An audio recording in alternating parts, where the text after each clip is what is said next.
You see Andrea Williams and one of our amazing 8th grade students, very proud after she presented during her presentation. I think this was back on Thursday afternoon. And if you look carefully at that certificate, it says honors. So she opted in for an honors roundtable certification, and that just required her to do a bit more and show a bit more in terms of demonstrating her learning over the course of the year. So pleased here. She's excited. We're excited. A couple of facts. So we had 240 student presentations.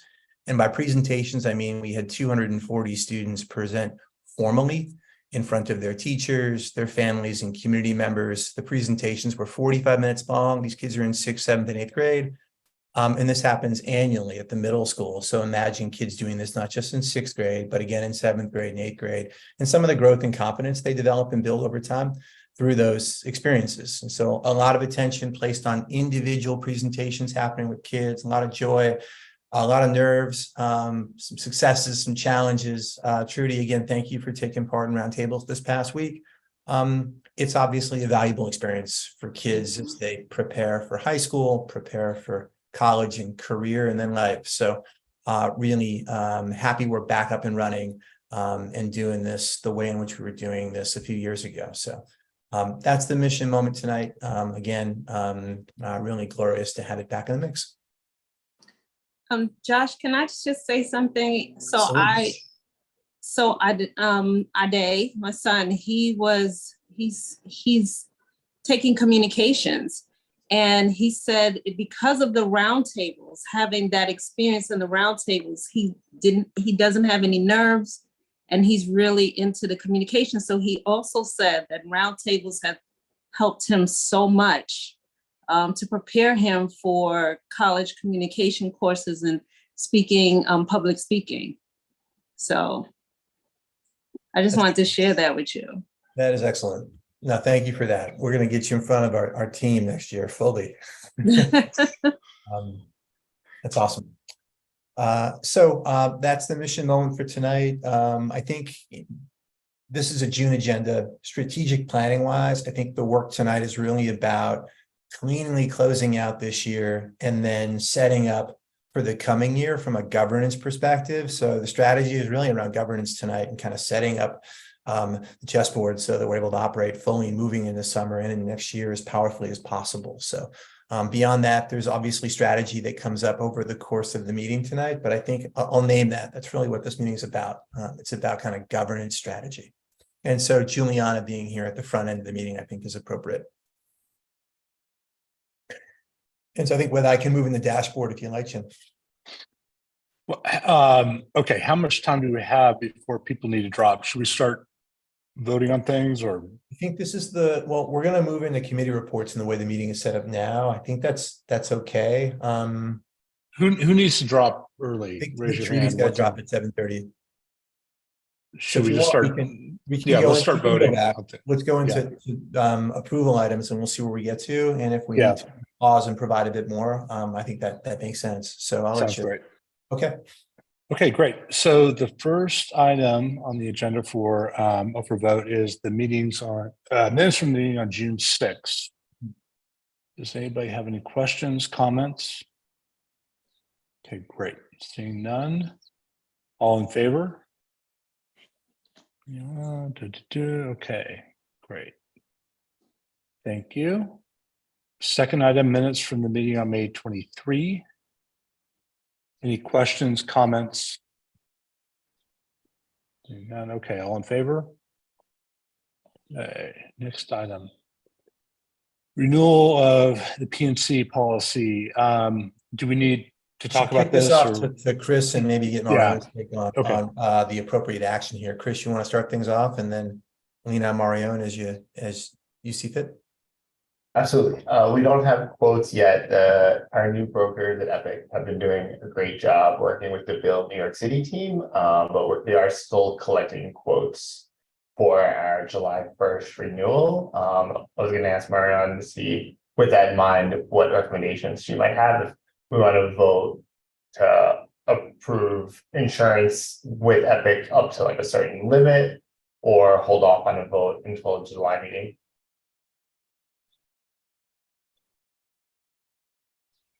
July meeting is gonna be late. When do we think we're gonna have the quotes? They were telling me early next week. I've been trying to put more pressure on to get them sooner. What was our spend last year? Don't have that in front of me, I apologize. Kristen could probably pull that up at some point in time. It may take her a minute. I want to say it was about 69,000 for the non-workers comp portion, but let me double check. Okay, yeah, if you could, because I think it's gonna be more because of all the extra requirements for the building. I just don't know. I kind of want to approve kind of last year plus a delta, but I don't know how much that would be, so.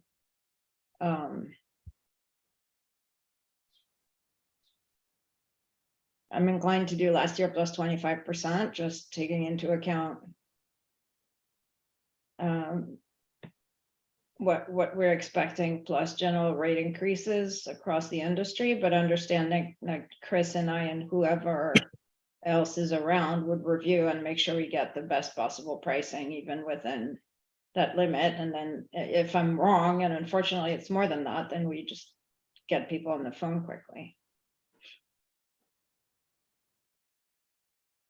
Sorry, it's not really anybody's fault, right? We just changed brokers somewhat late in the season, and the building stuff has just meant that it's taken place later than normal. So we're just finding ourselves a little stuck given the July 1 renewal. So I apologize. I got two numbers flipped around. It's 96,000, not 69. That seemed like a good That's deal, but And that's not the workers comp. So I think Chris, that's a separate policy, right? Outside of. yeah, that's statutory. So that's sort of workers' comp is going to cost whatever it's going to cost. So if we want to say, workers' comp at the statutory rate plus, the PNC, the non-workers' comp PNC stuff up to 125 or something, if everybody's okay with that. I know it's sticker shock a little bit, but the market's not good, and we're requesting more coverage than we had before.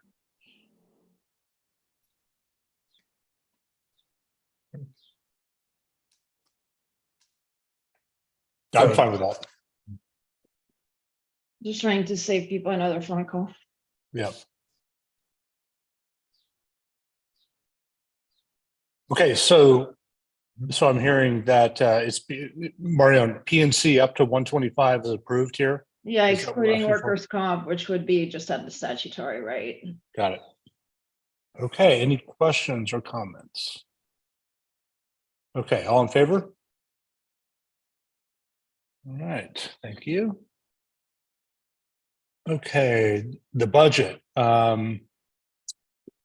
Josh, you want to jump in? Okay.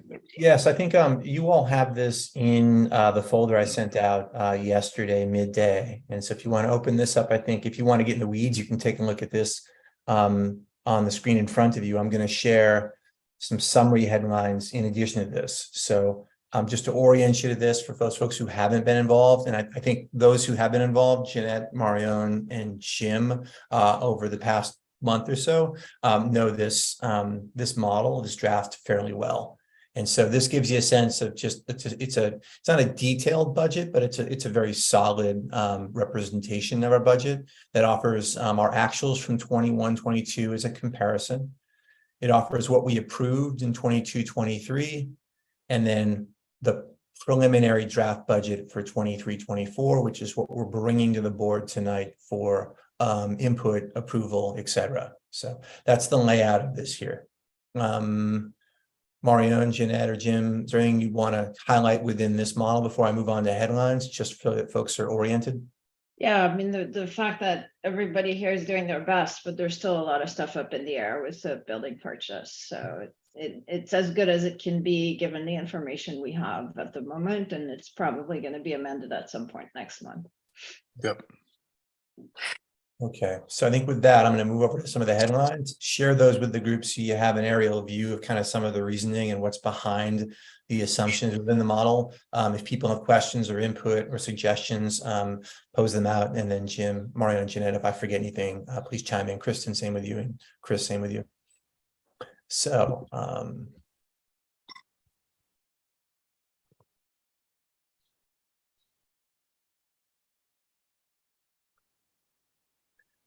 And so these were some of the headlines that we discussed with the AFC last week on Wednesday.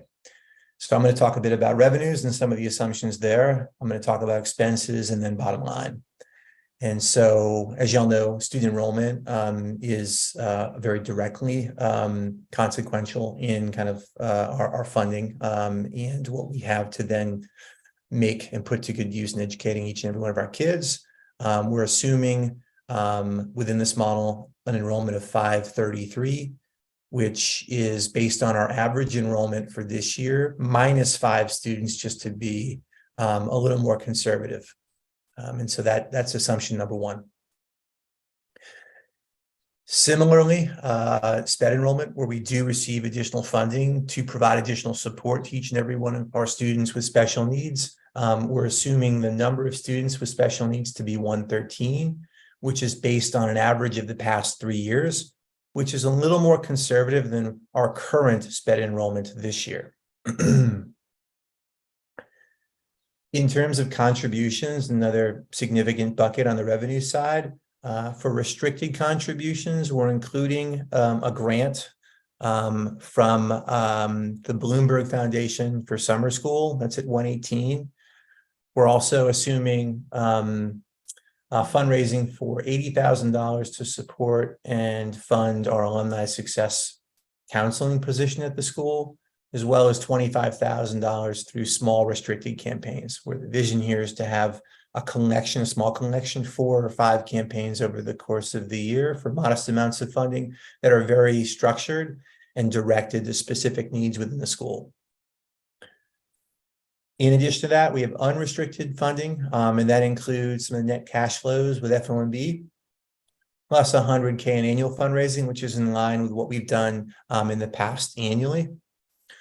I just want to note here that our cash flows do take a dip this year by about $150K in comparison to prior years, just in the way that the lease and sublease are set up, and that may be addressed as we finalize both the purchase of the high school building and the structure of the lease between FOMB and Unity. And then other revenues here. One newish feature that the AFC has been discussing recently is seeking out low interest fund options for the year. Kristen's done some preliminary research on that and has found a couple of potential promising options here. And so with that option, and after discussing this with the AFC, right now as a placeholder, we have $50,000 included in the budget as a conservative stand-in for low interest returns. Not low interest, low risk. Low risk, sorry. This is not my area. Thank you for correcting me. It's waiting for someone to jump in. On the revenue side of things, is there anything else that I may have missed that's worthy of note for the full board?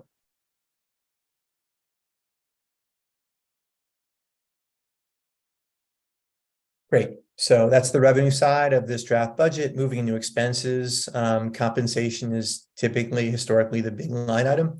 And so for comparison purposes, for the current year, 56% of our revenues right now equate to or 56% of our revenues right now equate to our compensation. That compares with 62% in the current year, fiscal year 2023. So in comparison to our revenues, a slightly smaller percentage of our funding is going to compensation in the coming year based on this model. When we include benefits, payroll taxes, stipends, pension, that equates to 70% of revenues. And that is similar to where we were last year. And I think it just reflects some of the additional costs associated with some of the benefits that we're offering to staff in the current year's plan. Bottom line here, net income is projected to be within this draft model, $284,000. That compares with $229,000 in fiscal year 23.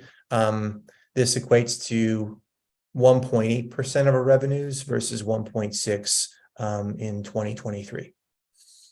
And so those are just some of the headlines that this draft budget reflects. Maybe we can open it up and see if folks not on the AFC have questions for AFC members before then thinking about whether this is something we can approve.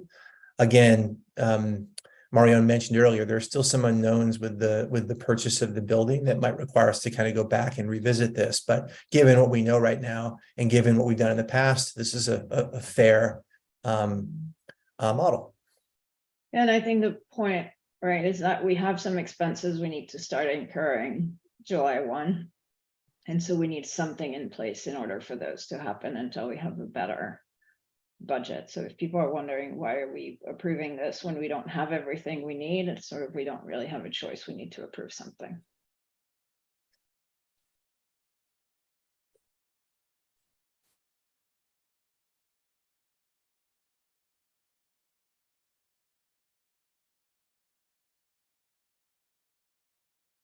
Okay, any questions, comments from anybody? Okay, good. Okay, again, this will be, we have the insurance issue out there. We obviously have the building purchase, the bond pricing has not happened, so we're going to be coming back to this, but feels like a good placeholder for now until we sort those out. So all in favor? Okay, thank you.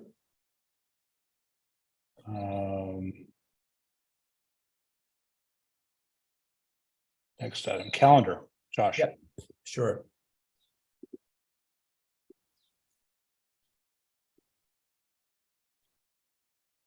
So a few headlines on the 23-24 school calendar. That's what's up for approval now. We did receive the DOE's calendar just a few weeks ago, and so we're now able to solidify things for our school. And so I want to talk about some of the ways in which our calendar this year is similar to prior years, and then the way in which it compares to the larger cities' school calendar.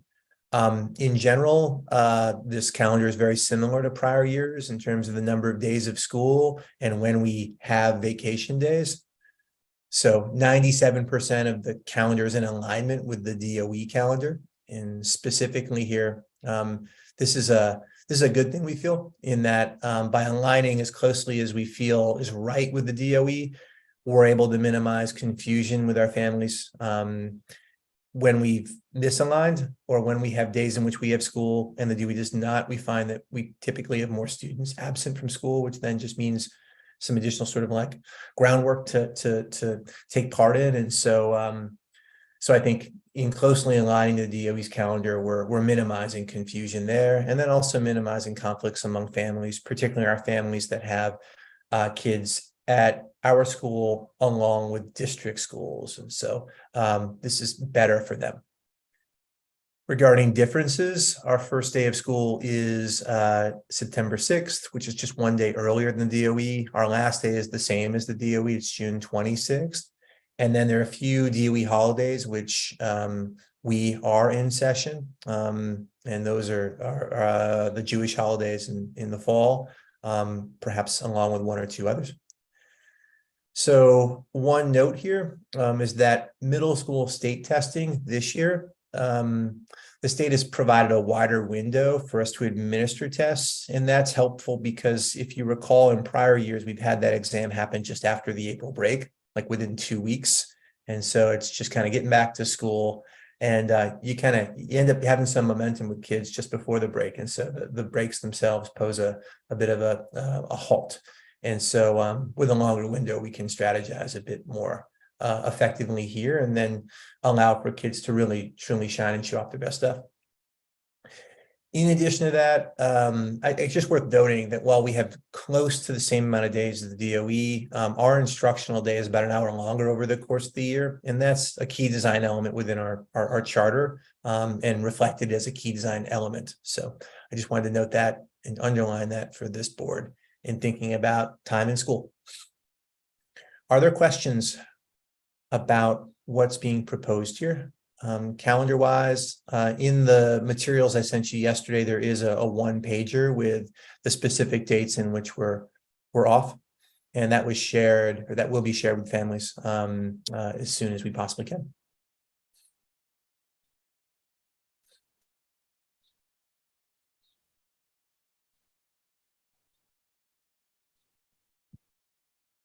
Okay.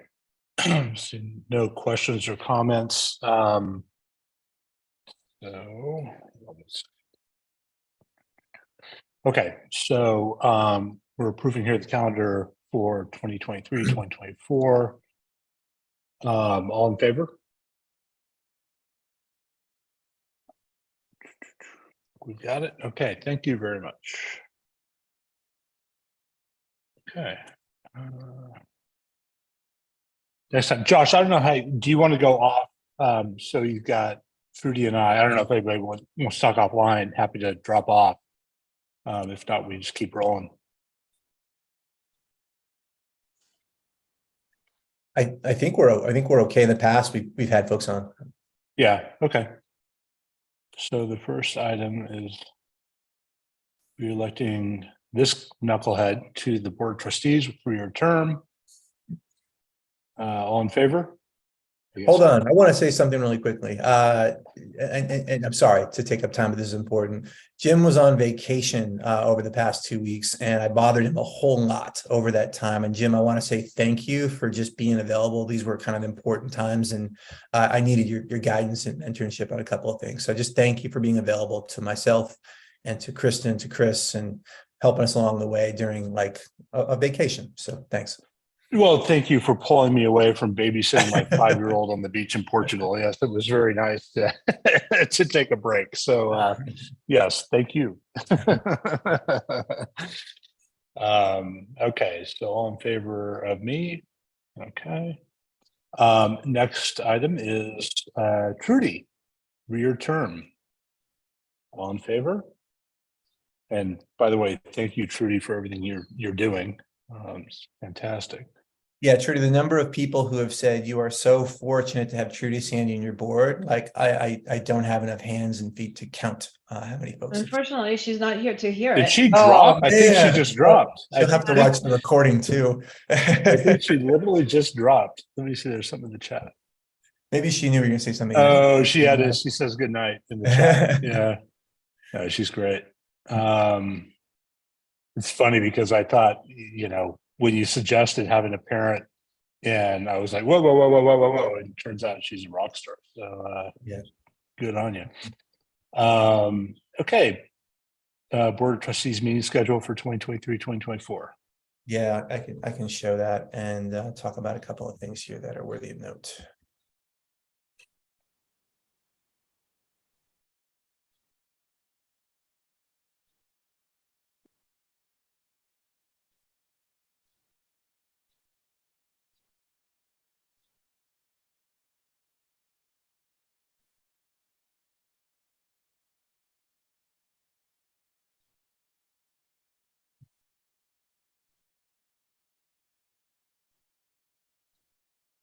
All right, almost there. Sorry. Too many screens open today. Here we go. So I guess what's worthy here?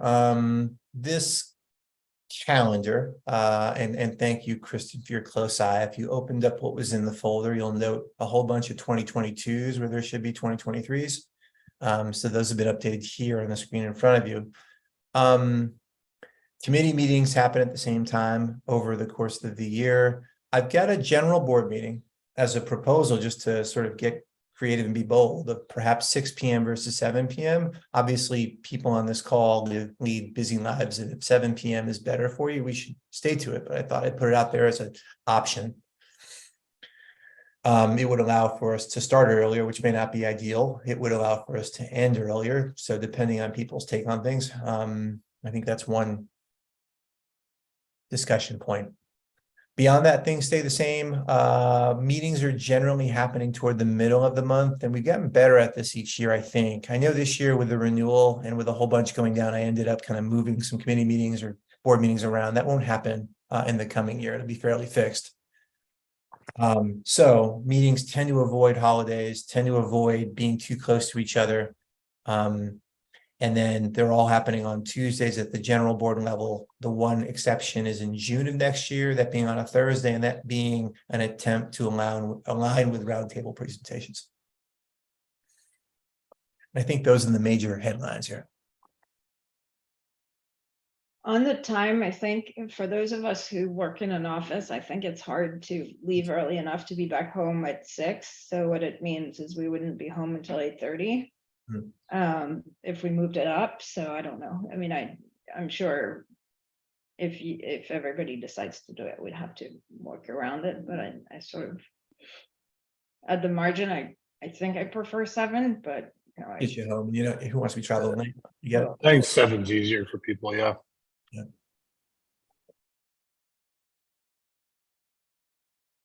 Cool. So I guess if, is So there we any, don't, I mean, listen, if people want to, if everybody comes together and wants to change it, we'll change it, right? I think it's more important to pick the dates and whatever than, you know, if we need to move the time, we'll move the time.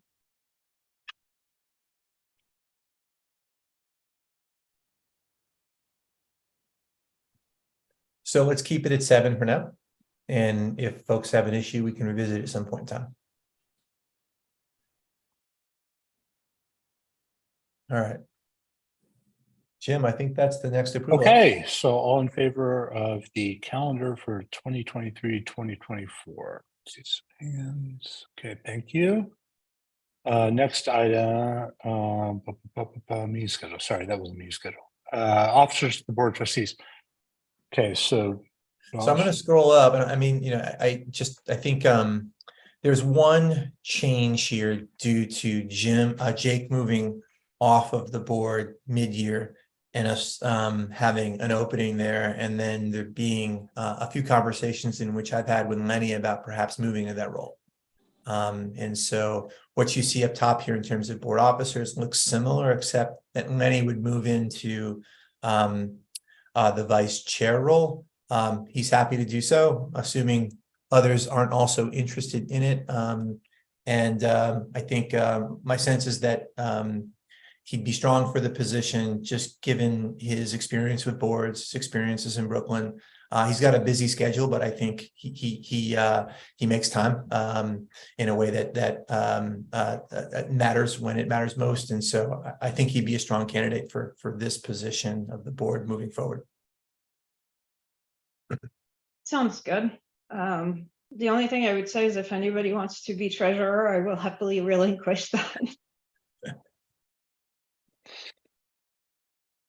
And then I can tell you why Mariana is an exceptional treasurer, and perhaps this is the best move for us as a board. Right.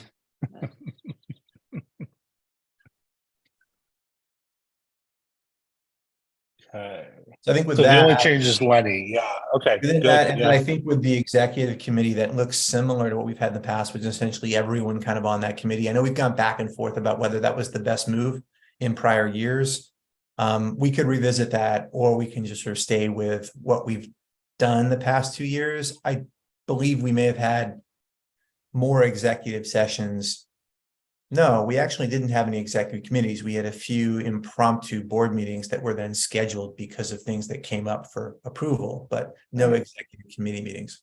I think I don't think, at least I had fully understood what Cliff said, which is like you can do an emergency board meeting and bypass the normal 10-day notice or whatever. So.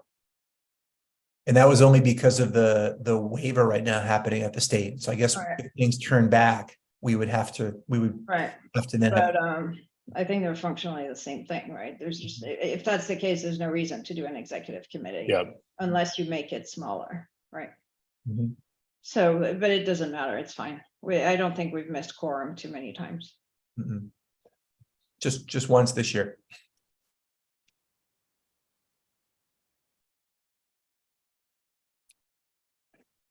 Okay, so this is the officers of the Board of Trustees. Looks like the only change is Lenny moving to vice chair. Is that correct, Josh? That's Okay. correct. All in favor? Good, thank you. We then move into committees, and as I look at committees here, you know, if Juliana comes on, that changes things up somewhat, and so we can kind of revisit that in the coming months. But I don't believe there are any changes given the current composition of the board with what's included here. I will just note there are a couple of committees with 2 members as opposed to 3, and I found that 3 are healthy for those committee meetings in the event that someone can't take part. If Juliana, is that her name, Juliana? Yeah. She joins, would she go in the SLC? Have you talked about committee or? Yeah, she would certainly go on SLC, and then it's a question of whether it makes sense to have 4 on that committee, or perhaps think about, we've got some people with talent on that committee who could add value in a few places. So I think that would be a conversation with those Okay. individuals. Well, if you're gonna have 4, that's the one to have 4 on, right? Exactly, yeah. I agree with that, yeah. Yeah.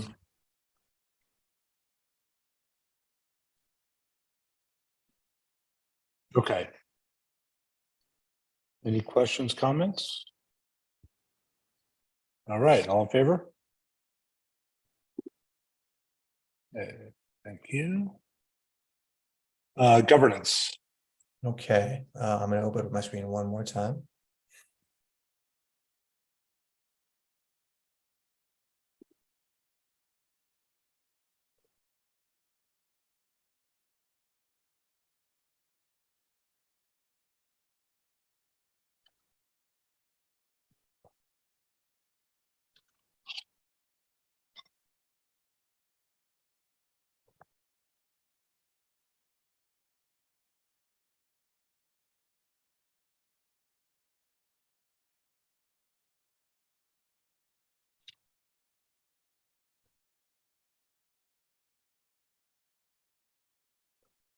And so you've seen this all before too, and I think it's been helpful since it was adopted a number of years ago to kind of guide, even if imperfectly, actions over the course of the year that the board takes and focuses on.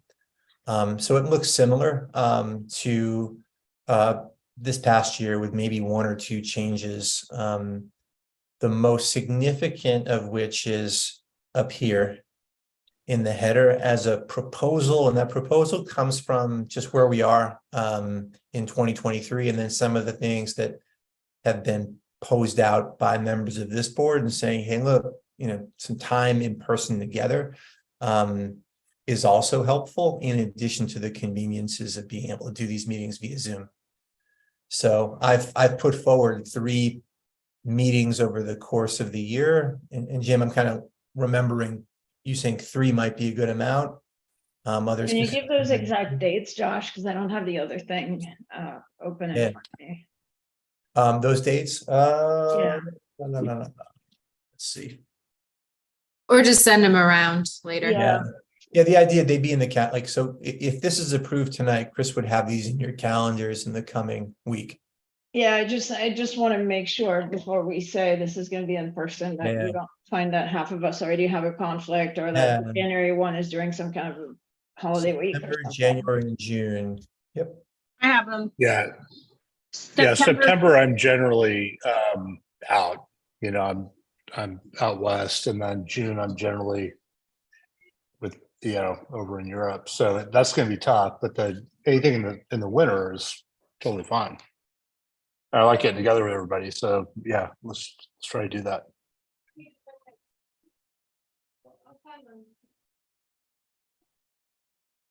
So let's maybe not do September and June, but like. Yeah, I was thinking then maybe we do October and May. Yeah.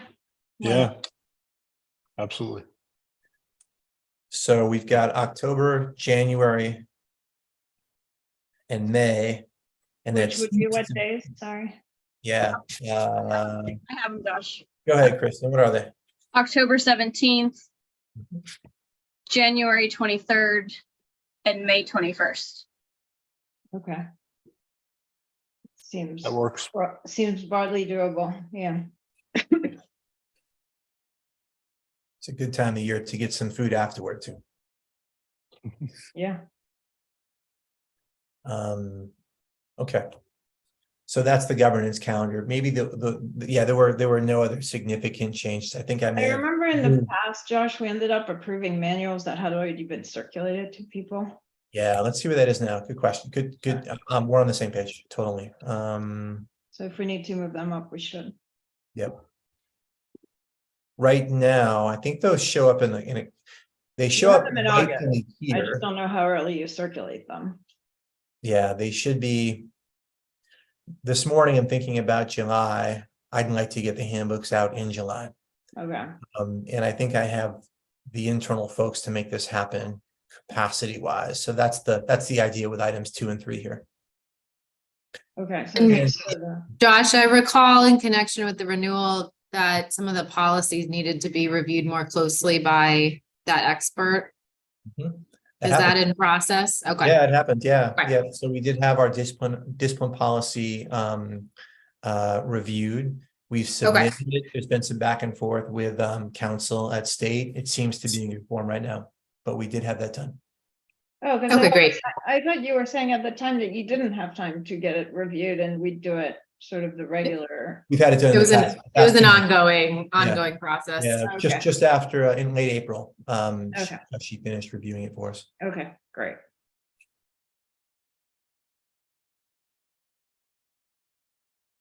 And I'm noticing here, I've got to clean a couple of things up. Item 9 would not actually, Right. would be more of an October item. So I can clean that up. So Jim, I think this is up for approval, just appending some of the updates coming out of this meeting. Yeah, okay. Sounds good. Okay, all in favor? Thank you. Okay, good. So let's hop into the committees. So you want to, I think dashboard would be next. Oh, And sorry, dashboard, yes, Yeah, there's some good topics to talk about here tonight, so I want to do Yep. so. go ahead. Hmm.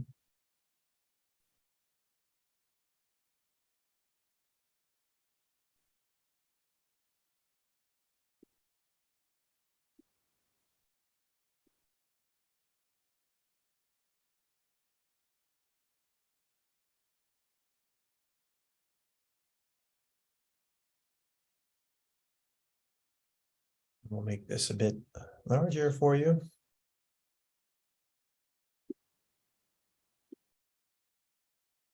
Okay, and you have access to this in your folders too. There are 6 updates this month that I want to underline. I think 3 that are positive, 2 that sting a bit, and 1 that I think just requires some attention and some ongoing effort. So let's jump into those. I think first with student enrollment, that's a positive finding as we close out the year. Overall, we've been steady the last couple of months, and so no updates to numbers here. We're right now currently enrolled at 527 on average over the course of the year. That equates to somewhere in the mid 530s range. We're at 97% of our target enrollment. So we'll close out at about that level. Our budgeted enrollment this year was 519. Beyond that, I want to move next to student nutrition, where we will likely meet our goal now, with 6.4% of our students attriting over the course of the year. That's well below the 10% target that we had. And so that just means we've had fairly stable enrollment across the school over the course of the year, which is a good thing. So that's 3. Moving into the 4th update, which is, I think, one of the areas that stings for me, and that's just student attendance. And I've mentioned this over the past couple of months, but we're going to close out the year with about 80, with the average attendance, the cumulative average attendance being 86%. And so this is about 6 percentage points below where we were pre-COVID. And so I think, there's still some of that going on. And at the same time, I still think there's some good work that we can do to increase on the daily our students coming to school. And those are our kids who already have strong attendance, having even stronger attendance, our kids who are struggling, just showing improvement. So in my mind, obviously, if you're not in school, you can't learn a whole lot. And so we've got to get kids in school. And so, getting this to something closer to 90% would be something that I'm proud of, and I think we should aim for. And so with that, I do want to I want to be a bit clear about this, this coming year. In the event that we don't hit a target, I do think there should be some formality internally about putting forward a plan for improvement. And so I think attendance is one of those areas that we have to improve and that we should improve to benefit our kids. And so this would be one of the areas that I want for us to develop a plan in the coming year. And I aim to report back out this plan to the board in August. So that's one. Is there a carrot approach to this, Josh, or is it all stick? Among adults or with kids? Or both? No, for kids, yeah. For kids, I think there are a couple of moves that we can make at the high school specifically around being clear about number of hours in order to earn credits, and being clear about that and positioning kids in a place of power where they can then create change is something we can improve on. If they're not aware of it or we're telling them after the fact, I think we're not setting kids up to be able to be empowered to make that change for themselves. So I think that's one area where we're providing a bit of a stick here, but we're being clear up front. So we're actually doing kids a service. Is there any scenario where you can like pair kids up and have them have like accountability buddies if they show up, or have like some reward? I don't know, like No, I mean that's goals, or like make it kind of fun, or like have people excited when they meet a milestone or what. I mean, I understand it's not the coolest thing to go to school when you're 17 years old, but I just don't know if there's any way you can. These are the things that I've got to empower my team to create and develop and then see through. And so I think that's the work in the coming months prior to August, so that we hit the ground running and are able to meet, I think, a target that's more suitable and in alignment with our kids' success. So I think that's one. And I think the other area that stings for me in closing out the year is suspensions. We've had more unique suspensions this year collectively than we've had the past several years. The middle school in particular has a suspension rate of 15%, which is, I think, again, as I've said before, I don't think that we've made the wrong decisions when assigning a suspension for an act that is suspensionable. I just don't believe we're doing a good enough job as a school right now in proactively preventing it. And there needs to be more effort put into that. And so in the same way that a plan for improvement should be in place for attendance, there should be one in place in the coming year for proactively preventing suspensionable acts at the school. I've said this before too, and I've had people come to our school and say that's not the right way to do things. And so if something happens outside our building and it's after school, if it impacts the safety and well-being of kids in school and it's serious, we have moved forward with suspension. And there is a school of thought that says, hey, look, you shouldn't be doing that. That's outside of school. And you're suspending kids for it. They're now not in school. It's been debated.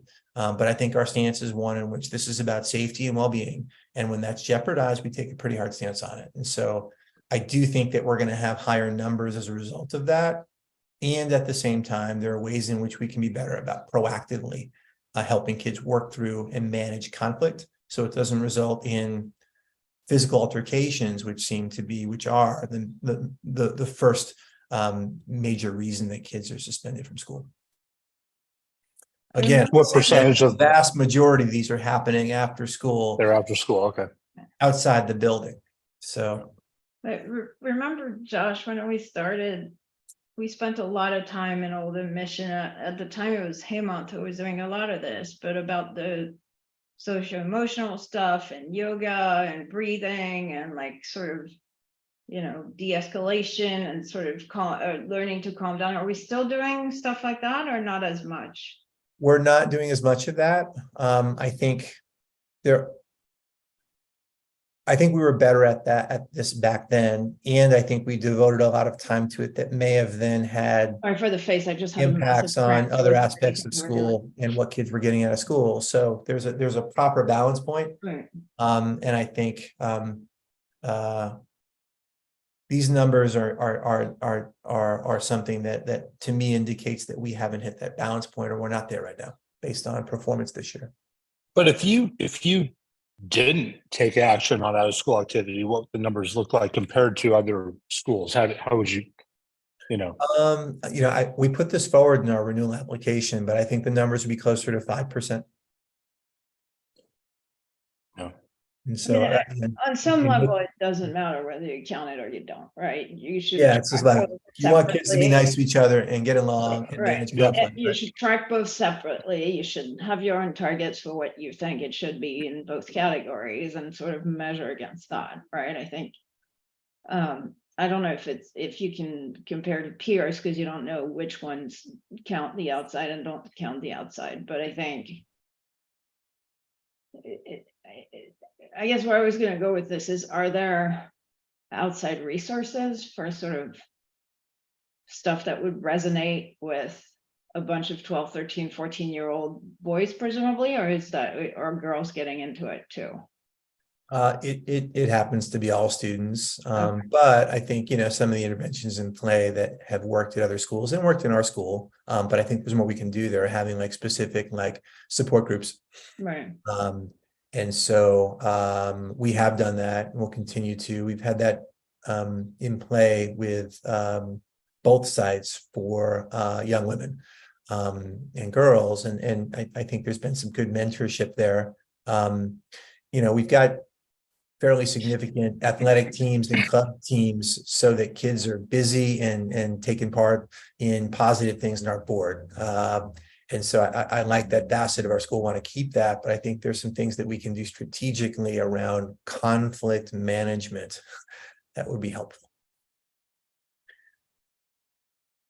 Yeah. So, and to answer your question, yes, there are groups. Melissa's doing some work right now and identifying a few that we might bring back to you in July that we think are promising. So Yeah, I just wonder if there's anything like I noticed at my kids' school, they do a lot of like involving the kids with kids, and not for conflict resolution purposes, but they have like the fourth graders coming and reading in the pre-K class, and they have like and they just makes it. So I wonder if you couldn't like pair students who get in trouble with like somebody older who's their buddy, and like they can talk to when they get upset, and they can like, report back and be very proud when they've gone 3 weeks without being suspended or whatever. Like, I don't know. Yeah, no, I mean those are some of the practices, and so we have peer mediation in play this year at both sites. I think that a next iteration of that would be like peer mentoring, which would happen before there's a need for mediation. Yeah, or community mentoring, right? I mean, maybe it's not somebody at the school. Maybe it's some people outside who are willing to say, hey, you know what? When I was 12, I was really pissed too. And like, this is what I thought, this is what I found helped. Mm-hmm. Yeah. So I think these are all ideas that might be reflected in a formal internal plan for improvement in this area of school in the coming year.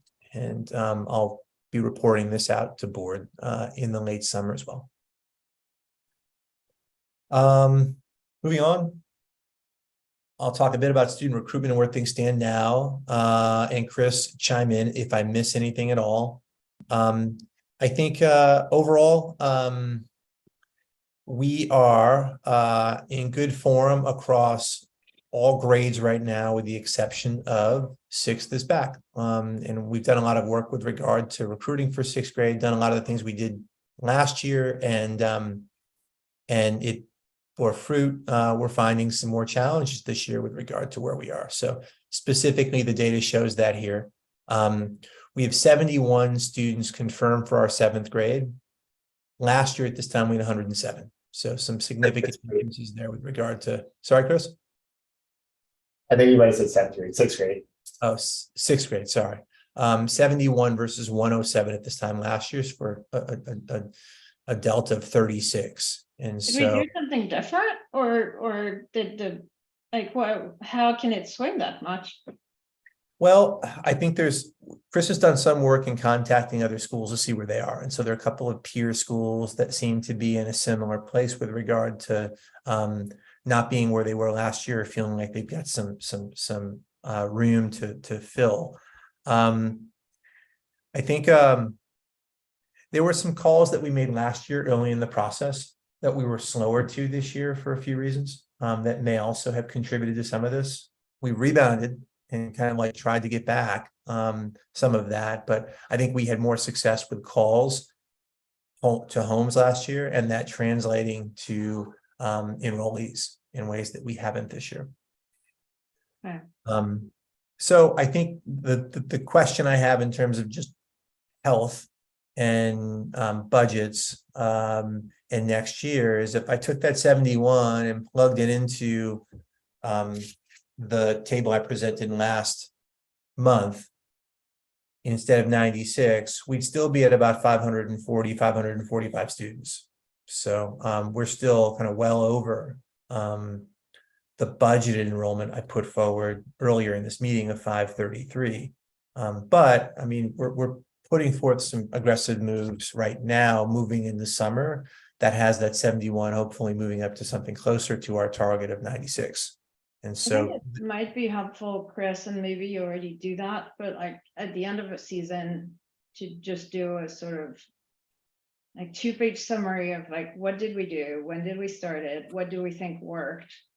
To the extent we can quantify it, you know, how many enrollments do we think it contributed to? What was the stuff where we spent money that didn't bring us anything? And sort of have this in a place where you know, it's sort of handy for the following year, because I think it sounds like you had found some things that were helpful last year, and maybe you're like, you know what, like maybe we don't need to do it because we over enrolled last year in 6th grade, and then it just corrected too much, right? So I don't think it has to take more than an hour of Mhm. somebody's time, but I think a sort of lessons learned from the enrollment cycle would probably I think that's be smart. a helpful starting point for the following Yeah. year. Yeah, no, we've done some of that before, but I don't think we've kind of brought it to the board. I think there's a nice accountability aspect to that. So I think, you know, Yeah, I'm look, not even saying you have to. I mean, I feel I'm really happy good. if you guys want, but I But think- no, I would feel really good. Fast forward a year from now, I'd feel terrific if attendance was at 90%, made that gain. Suspension was at kind of an area that we felt good about, so under 5%, under 7%, whatever it is. And then because of perhaps some lesson learned acting on them, we also have 6th grade enrollment in a healthy form as of April or as of March, and are kind of thinking about, hey, what do we do in June and July? Because no one wants to do that work in June and July. But is this a zero-sum game in the sense that, you know, these kids are moving, they're selecting other schools ahead of us, or is the population declining of kids in the neighborhood declining? What's going on here? What's your sense? Go ahead, Chris. I would say both, and I would say one thing that I don't know if Josh mentioned, 2 of our bigger elementary feeder schools from last year and 2 years ago, where we student recruitment went really well. 2 of those elementary schools had turnover in their staff. So we had a great relationship with guidance counselors at elementary schools, and there was a turnover in 2 of our bigger feeder elementary schools. If we ran the numbers, and we have less kids from those schools as a result. So it's the same number of kids, we're losing them to other. The other schools, the elementary feeder schools are a bit smaller, but maybe about 5% to 10% smaller, not 36 applicants less smaller. So I think it's a mix of, one, families choosing schools later. The DOE results are coming out later. So we're talking to some families that are still choosing schools for their kids for next year, even though we're about to go into summer. There are like there's a handful of families that are still out there that just haven't decided, both for middle school and for high school. I would say the students that are this enrollment in 5th grade does seem to be about 5 to 10% down from the counselors I've been talking with at elementary schools. But it wouldn't attribute to a drop of 36 enrollments. Is that stuff you follow? Like, do you have like a spreadsheet of who the counselors are, and do you track, like, if somebody leaves, you go on a charm offensive with the new person and all that, or you find out after the fact?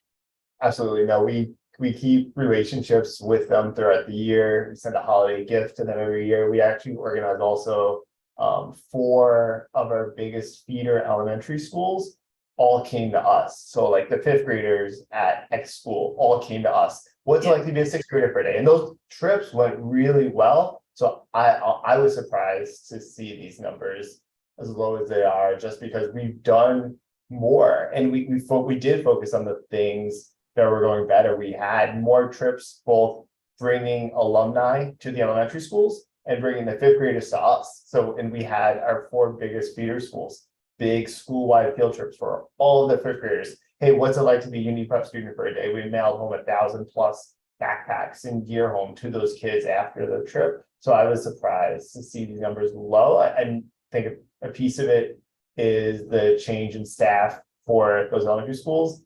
And a piece of it is less students in general to choose from, the dropping enrollment in New York City. But So just also, to, I mean, I assume to a large extent, like the 11 or 12-year-old isn't the one who makes the decision, right? So somehow you need to get to the parents, even if the kid likes their visit. Sort of, it's a nice start, but I think maybe you follow up with the family once they've done a visit or something, right? Just on the heels of it, saying, hey, your kid was at our school on whatever day and, you know, had a great time, and we, you know, if you want to go tour with the kid, or I don't know. I think if you benefit from that momentum, maybe.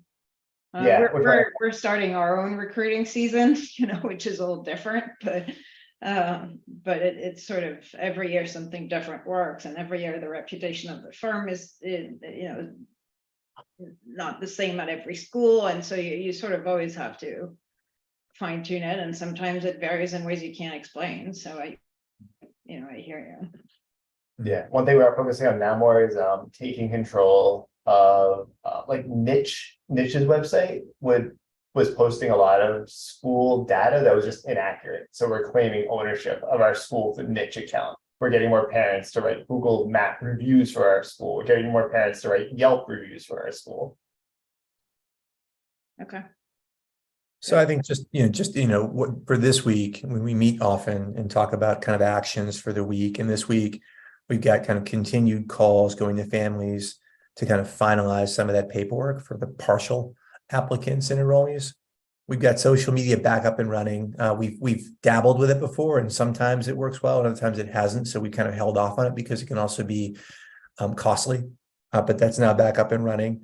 We're offering summer enrichment specifically to with a focus on our kids who are coming to our school, and perhaps kids who are considering our school, and doing some sports camps for them this summer.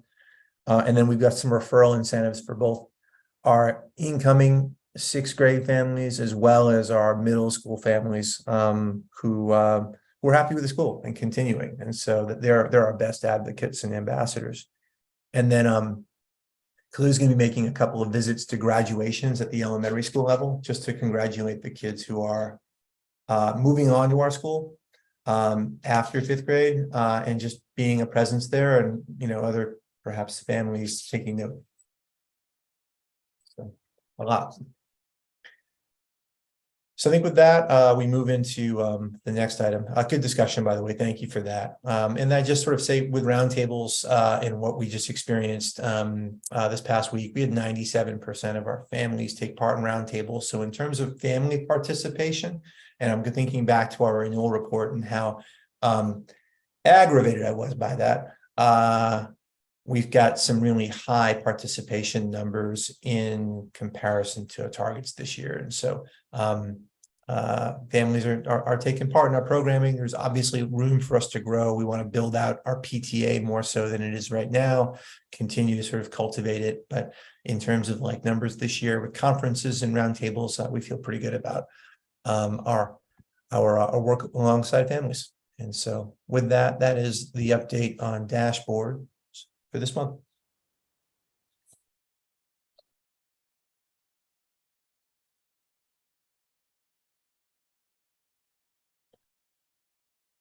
So we've got a couple of committee report outs, Jim.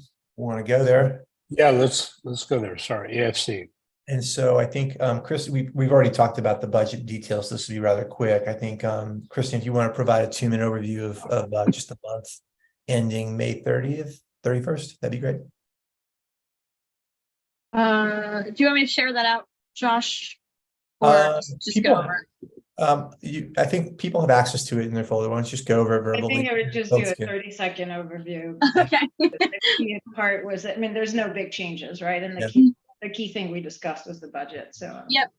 No big changes. Currently projecting a net income of around 370,000 for year end. Obviously, we still have June to close out and make sure that we're still aligned there. Cash flow, we're projecting to be in a positive situation where we're not, short on funds. We are also anticipating receiving our federal grant payments a little bit earlier. We're going to try and submit for reimbursement from those a little bit earlier so we can get those funds in our bank account since we've already expended those. But no major changes. So if there was any questions on what we had shared out, please let me know and I'd be happy to answer them at this time. Thank you, Kristen.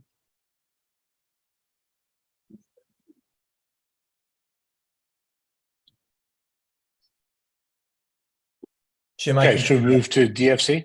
Yeah, and feel free, Jim, Mario, and Sal, others, to add to what I put forward. So I've got now on the screen just the timeline, the most recent timeline that we've been operating under.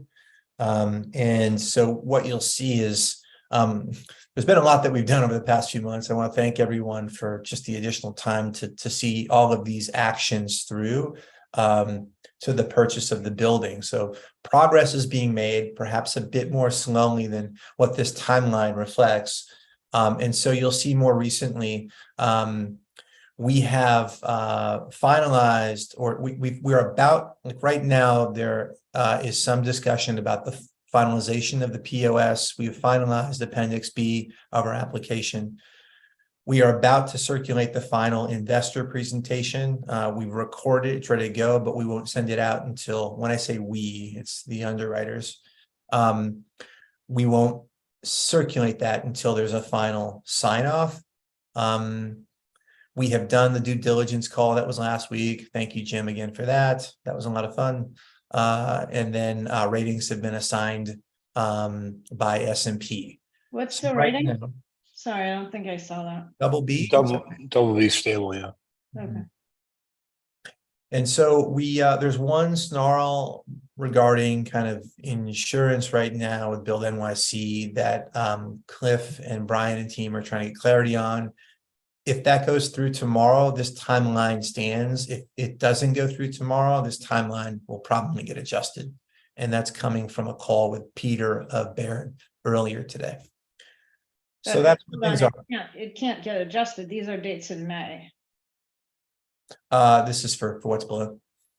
Okay, but the POS hasn't been posted and we're June, whatever. Correct. So this would, the most recent timeline has, I think, the closing happening before the 3rd of July. Is that right, Jim?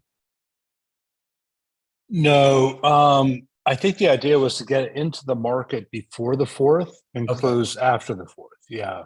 Yeah. Okay. So they wanted to start marketing this week, which we're, Right, so they need to we'll see. post and then they have like a 10-day marketing period and then they price and then they have another 10-day and then they close, give or take. That's right. That's right. I think they were trying to get it in the week after the 4th. And yeah, so this is a little bit off. Yeah, the sequencing is about right, but the dates are a little off. Yeah. Correct. Yep. So I think the big takeaway here is that there's a significant announcement. So if Build NYC gets back to our team today or tomorrow, we're in good form to have the pricing happen before the 4th. And then if not, then things will get delayed, which then is impacted by the upcoming Fed meeting. Yeah, okay. What's the drop dead under the purchase agreement? Is it August 31 or something? Yep, I believe so. Okay. So that's where things stand. We'll keep team posted as we learn more.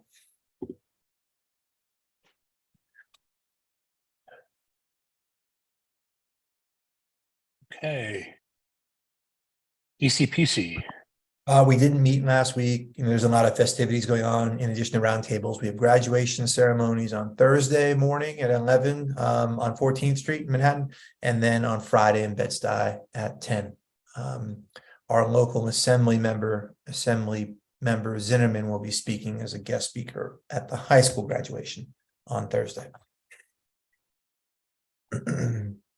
Excellent. All right, SLC. Okay.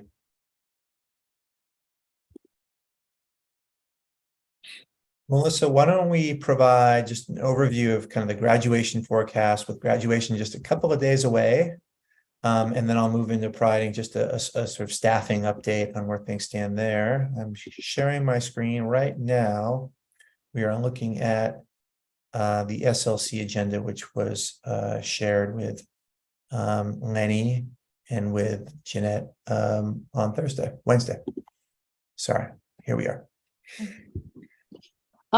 So we're looking now at our graduation forecast. Graduation is just a couple of days away. Right now, our June projection is 81.5%, which is a little lower than we had hoped. I think some of the indicators of this, or the related information, existed within the dashboard report. A lot of this was attendance related. Though we do think our August projection will be 87% conservatively. And that was at New York State's graduation rate last year. Our goal is to meet or exceed that. So by August, we should be within our goal. We are feeling pretty confident about that 81.5. We have one student remaining to meet that goal. When I checked today, it's a different student than we thought it would be last week. We have some support plans. Josh, if you want to go on the next screen, the actions that we're taking now, the students where you see on track, the 74.1 are students who met that goal by the end of May. The 7.4% of students on watch were engaged as of last Thursday and through last Friday, with 2 still remaining in a credit recovery program, working on 1 to 2 classes where they had coursework still remaining. We had an intensive program where students met in groups of no more than 5 with a teacher, but generally one-on-one. And we're in a space with a 5-to-1 teacher to student ratio to make sure that they had just really strong coaching and support towards this goal. For students with August graduation, we're looking at assigning a staff member to counsel them specifically so that they have someone with that same high degree of ratio in addition to the teacher. In some cases, it will always be with a Unity teacher, but some cases the coursework will be online. So they'll have 3 folks working with them to meet this goal. There are a number of students, the students who are in the cannot graduate in 4 years bucket, almost exclusively were truant this year, either did not attend, moved far away, or in 2 cases, 1 case looking to transfer, in 1 case needs a 5th year with us at Unity. So we're thinking really intensely about attendance support over the next year as a key priority, especially at the high school. And I think the board has been helpful in thinking of some good questions to probe that. Josh, anything you would add here? No, I think just that, this again it's a tad lower than we've had since we opened with our graduating classes. I think some of this relates to lingering COVID related stuff and its impact on attendance. And so there's some ways in which we have to be better with attendance so that kids are in school and then able to earn that diploma. I think, obviously there's the benefit of a high graduation rate for a school. but it's significantly consequential for an individual to earn a high school diploma for life goals and success. And so the numbers are stark when you don't have a high school diploma. And so for us, we take this very seriously in terms of our mission of empowering kids to lead fulfilling lives. So there's some work that we've got to do. I think the work on attendance that we discussed earlier tonight is most fruitful in that. And then obviously there are other areas that we can look to cultivate and improve into. Is it directly correlated, Josh? Like, are the bottom 10 people who have bad attendance in general? Yeah. I mean, it's like that saying of like 80% of the battle showing up, you know.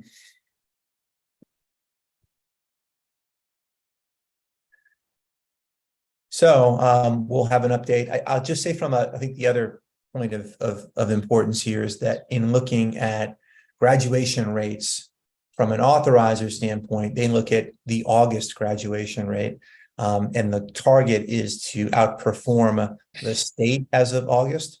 And so if we achieve 87%, we're right in line with the state rate as of last year. So assuming that doesn't change, we would be on par. Okay, so you need all of your watch kids and probably 4 of the 5 that are off track, right? To get to 87. Yep. Okay, Yep. So there's work to do. all right, go get them. Yeah. Yeah. I think one other element is some of the students included in this list are transferring before the June cutoff, or at least have plans to transfer before the June cutoff, which will change the math a little bit. There are some students for whom someone in that cannot graduate in 4 years. For example, Bucket has been intending to transfer, but the transfer school that she's going to go to did not have availability until the end of the month. But the timeline of another school year with Unity does not match with her goals. So she's going to go to a place that has a setting that is more appropriate for those. So that is one other element in play. Just, I think for what it's worth, right? And again, it's not my line of work, but we've made such a big deal of graduation rates in the past that we really, and I number one priority is obviously having the kids for their own purposes, get their high school degree and be able to move on with their lives. But I think from our purposes, given the emphasis we've put in all our communications on, like, we have great graduation rates, like, we got to make sure we come out of this one okay. Yeah. I'm there. And I think if we, I think what I'll do in July is we'll be able to look at both the end point here is of June, have a better sense of like how things are going with summer school. And then I think the other data point, which is important, is like for our alumni, how are they doing in comparison to prior years and in comparison to other variables and markers. So we'll do that in July. I want to be aware of your time. It's 8:24. I'm going to provide a quick update on retention and hiring. I provided an update to the SLC last week, and I have updates on the updates as of today. Goal is 80% of staff retained in terms of retention. With hiring, we're seeking to have all hires completed by 6:30 as of last week. We were currently on place to retain 75 to 80% of our staff. And so that still is the case. There are a couple of lingering conversations to be had with teammates about solidifying their seat on the plane in the coming year. That's in process. And then hiring, we've made some really good progress over the past 2 weeks. And as of last week, I predicted that we might have 4 to 5 vacancies. Of the 20 to 25 with that 80% retention rate, remaining in July. We may close that in the coming week and a half. So specifically, here's where we are. So when I presented to SLC last week, we had 4 middle school ELA teaching positions open. We had 4 offers outstanding. We are now down to 1. 3 of the 4 have signed on. We're waiting for 1. We've got a science learning specialist position that we made an offer to today, and so that might be solidified in a couple of days.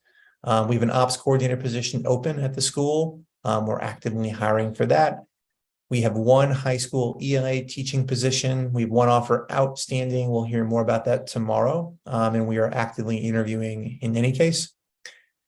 We've hired a dance teacher that's now closed, and then we have 3 dean interviews for a high school position tomorrow happening. So we are in significantly better form right now than I think we've been in the last couple of years around the world of hiring and staffing. So there's still work to do, but I think we've got a good pipeline in most of these positions to continue to work from. And that's where we are staffing wise. Beyond that, we also talked a bit about priorities for 23-24 with the SLC. I'm going to bring that to the full board in July and hold off tonight just because of time. And I think it's just as valuable to hear in July. Great. Okay. Associate board, anything there? We got to get them back up and running. Feel like that's been our thing, right? Associate board, silence. Well, we're going to demote Sal. He graduated. He's not there anymore. We got to lean on something else. Okay, public comment. Anybody? Nope. Okay. Right on time. Josh, anything you want to highlight for next month? I'll say it again, graduation, if you can make it. We'll have regions updates in the coming month. We may have AP results in the coming month. We'll have some alumni results in the coming month. We'll talk about priorities for 23-24 and then handbooks. Great. And then anything we need to talk about offline in an executive session? Not tonight. We've been doing a lot of talking offline. So Okay. Great. All right. I think with that, Great. thank you, everyone. Happy June. Okay. Have a good Thank night. you, everybody. Take care. Have a good Bye-bye. night. Thank you. Bye-bye. Everyone.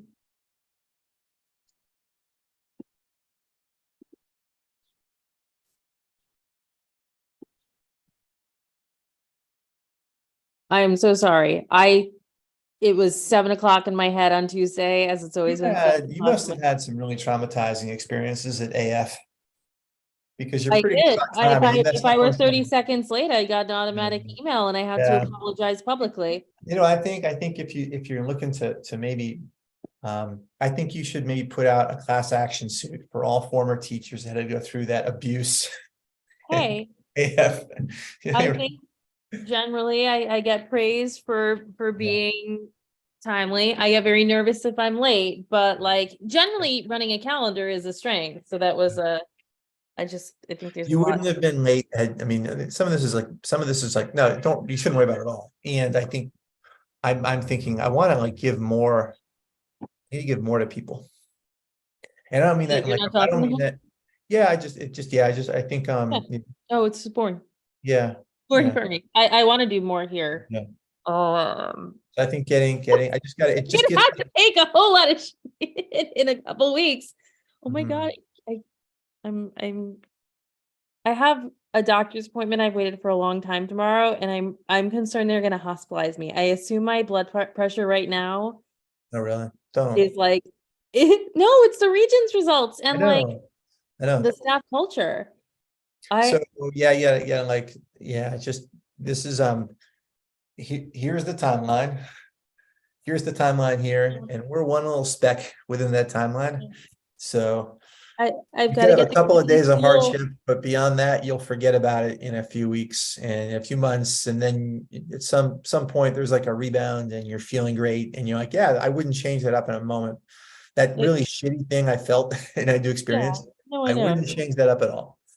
I've got to get the kids in school. I've got to get them not attacking each other, and I've got to get them engaging in the content that's hard enough. And I don't care if adults push back. Okay, Yep. Abby really doesn't want a kid to read a book.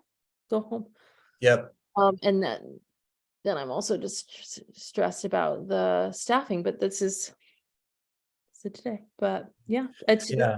being you heard me timely say, is a key we're part in of the my same identity. boat. Look, I think it's just got to be like, it's why Grace pushed back, I think naturally a couple of days ago when I kind of floated this idea of like, there's gotta, like, improvement plans are okay, like. No improvement, but Yeah. we've had enough, like I had a lot of people on them, but they're for behaviors, not for Yeah. results. I know, we need it for And- results, like, and so I think of like attendance, quip, improvement plan. Recruitment in sixth grade, improvement plan. It's not because I go to battle with you, Clue Beckford, but like, we gotta get better at this, hence an improvement plan. I think improvement plans and improvement plans can sound punitive, but it's like the priority, it's like the like finding the term that says, I'm gonna be madness about this. Yeah, It is That's kind of- just like, and it's the sort of thing where I'm like, no, I need like $70,000 or something for help. Like we need experts here. Mhm. I had really good tools that were working 6 years ago, and these tools are like, I need somebody with shinier tools to help on Yeah. these things. yeah. Yeah. Um, I think so, and I'd push back a little bit, Melissa, and I'd say that I think if for some reason we couldn't go with some group or felt like they weren't good, I do think we have more expertise than Sure. you're advertising right now in it's the a both. realm of like routines, consistency, and warm and firm demanding.